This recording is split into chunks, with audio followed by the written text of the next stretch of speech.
എല്ലാ വഴികളും അടഞ്ഞ് ദാരിദ്ര്യത്തിൽ മുങ്ങി കടം വീടാനുള്ള മാർഗങ്ങളൊക്കെ നിലച്ചിരിക്കുന്ന സമയത്ത് ഈ കുഞ്ഞു സൂറത്തും അതിനുശേഷമുള്ള ദിക്റുകളും ചൊല്ലി റബ്ബേ എന്നെ സഹായിക്കാൻ നീ അല്ലാതെ മറ്റാരുമില്ലെന്ന് മനസ്സിൽ കരുതി മനമുരുകി അള്ളാഹുവിനോട് ദുആ ചെയ്താൽ ഇൻഷാ അള്ളാഹ് നിങ്ങളുടെ കടങ്ങൾ അത് എത്ര വലിയത് തന്നെയായാലും അള്ളാഹു നിങ്ങൾക്കത് എളുപ്പത്തിൽ വീട്ടിത്തരുന്നതാണ്. ഇതിനായി നമ്മൾ ബിസ്മില്ലാഹിർ റഹ്മാനിർ റഹീം ഖുൽ ഹുവല്ലാഹു അഹദ് അല്ലാഹുസ് സ്വമദ് ലം യലിദ് വലം യൂലദ് വലം യകുൽ ലഹു കുഫുവൻ അഹദ് എന്ന ഈ കുഞ്ഞു സൂറത്തായ സൂറത്തുൽ ഇഹ്ലാസ് 100 തവണ ഇഹ്ലാസോടുകൂടി വുളു എടുത്ത് കിബിലക്ക് മുന്നിട്ടുകൊണ്ട് ഓതുക.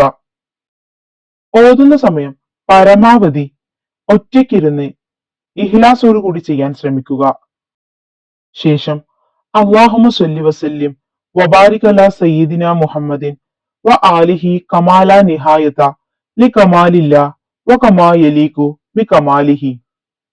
അല്ലാഹുമ്മ സ്വല്ലി വസല്ലിം വബാരിക് അലാ സയ്യിദിന മുഹമ്മദിൻ വ ആലിഹി കമാല നിഹായത ലി കമാലില്ല വ കമാ യലീകു ബി കമാലിഹി എന്ന ഈ ദിക്റ് 100 തവണ ഏറ്റക്കുറച്ചിലുകൾ ഇല്ലാതെ ചൊല്ലുക. ശേഷം അല്ലാഹുമ്മ അഇനിനി ബിഹലാലിക അൻ ഹറാമിക വബിഫദ്ലിക അമ്മൻ സിവാക്. അല്ലാഹുമ്മ അഇനിനി ബിഹലാലിക അൻ ഹറാമിക വബിഫദ്ലിക അമ്മൻ സിവാക് എന്ന ഈ ദിക്റ് 70 തവണയും ഏറ്റക്കുറച്ചിലുകൾ ഇല്ലാതെ ചൊല്ലുക. ശേഷം നിങ്ങളുടെ ആവശ്യം മുൻനിർത്തി അള്ളാഹുവിനോട് മനമുരുകി ദുആ ചെയ്യുക. തീർച്ചയായും ഇങ്ങനെ ചെയ്യുന്നതിലൂടെ എത്ര വലിയ കടമുണ്ടെങ്കിലും ആ കടം വീടാനുള്ള മാർഗം അള്ളാഹു നിങ്ങൾക്ക് തുറന്നു തരുന്നതാണ്.